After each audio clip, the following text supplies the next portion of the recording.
Hello world, it's Chef LB and it is showtime, baby!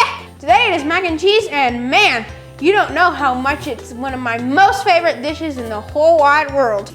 Now folks, you know, a lot of kids at home usually like to make just this kind of mac and cheese, but this is also the kind I make when I'm home alone and I just make it for my lunch. Then you know, this is not even close to being quite as good as the kind we're gonna learn how to make today. Better, so, wham!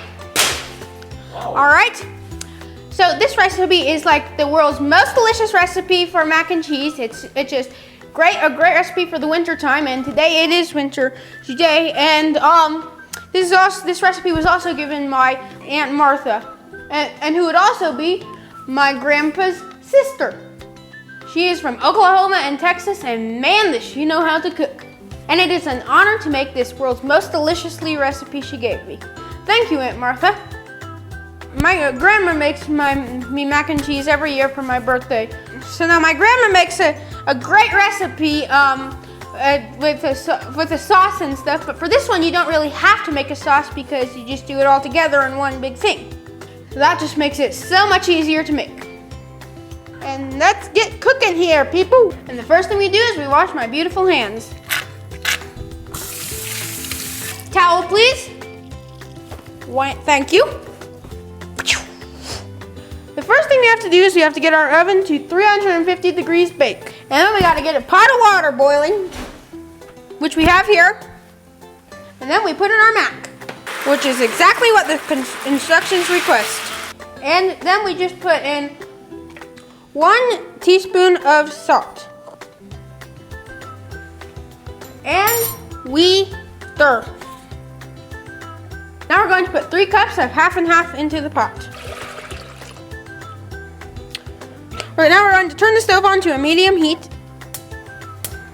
and bring this to a light boil. We're just going to put 1 teaspoon of salt, bam, and half a teaspoon of pepper, bam. And now we stir, of course, just like we were doing with the mac. And while we're at it, why don't we just go ahead and give the mac a stir? We might as well. So you really have to keep an eye on this half and half, or it will boil up and burn over you. And milk can really burn really fast, so you just always really want to keep a very close eye on that. And so when it starts boiling up, you turn the heat way down from where it just was. And this is a very important process and a very good mac and cheese. Do you see how this can always get away from you if you don't pay good attention? Well, that's why I sort of made the mistake there just a second ago myself, but I know not to make that mistake again, because now I know the rules. So for the pasta, in order you to find out when it's done, you always just want to take one bit out of the pot when it's still boiling, and taste one just to test out to see if it's finished or not, or if it still needs a little longer. So here we still just need a few more minutes, but it's really getting there. So let's just let it be until it's completely there for sure. All right, I think there goes our beepers. Right, so we're ready now, so let's turn the heat off and then we'll pour it right into our strainer. Lift up the pot and pour it in the strainer.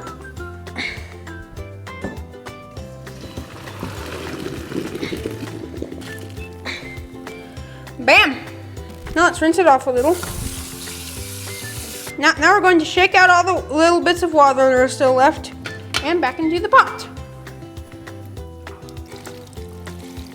Now we're going to take our spoon and we're going to pour the entire bag of this very good, deliciously shredded cheese here. And I only use Tillamook because it's the best kind there is in the entire market. Okay, so now for mac and cheese, you can just use any kind of cheese you like. But for me, I like cheddar. And stir. And you just want to stir until the cheese is completely melted.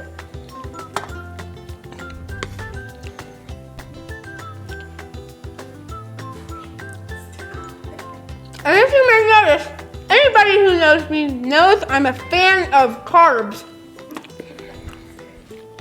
And mac and cheese is one of the best carbs I know in the entire world, of course. You know, guys, in my world, it's impossible to get too much cheese in there in my world. So we're just gonna pour what's left of this in here. Bam! Now we're just gonna stir this in until it's also all completely melted.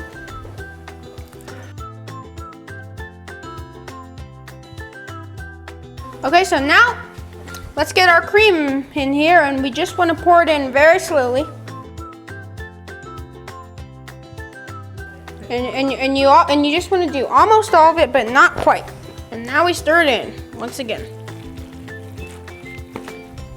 And now I think we just need a little bit more cream in here just to make it extra creamy. So now you're seeing this it's very creamy now, but once you put it in the oven and bake it, it gets less and less creamy, but then it tastes like professionally so yummy. You guys are just gonna love this indeed. Now we need to spray the dish with some canola oil. Now let's get our mac and cheese in this baking dish.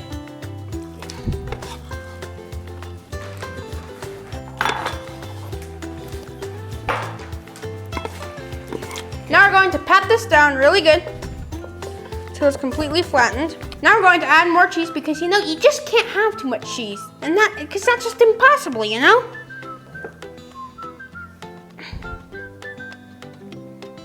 And there we go.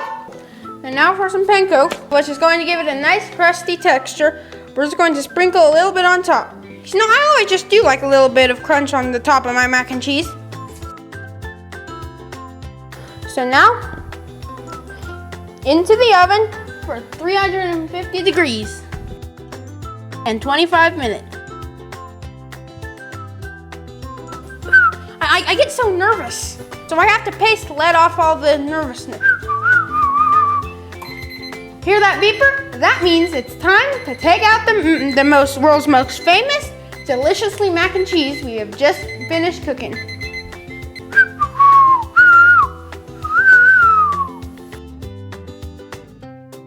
Would you look at this? I mean, have you just seen anything better than mac and cheese like this?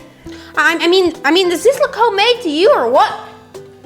Now we're going to take one big scoop and put it right in the middle. And now for my most favorite part of all time, my final part, taking my taste test.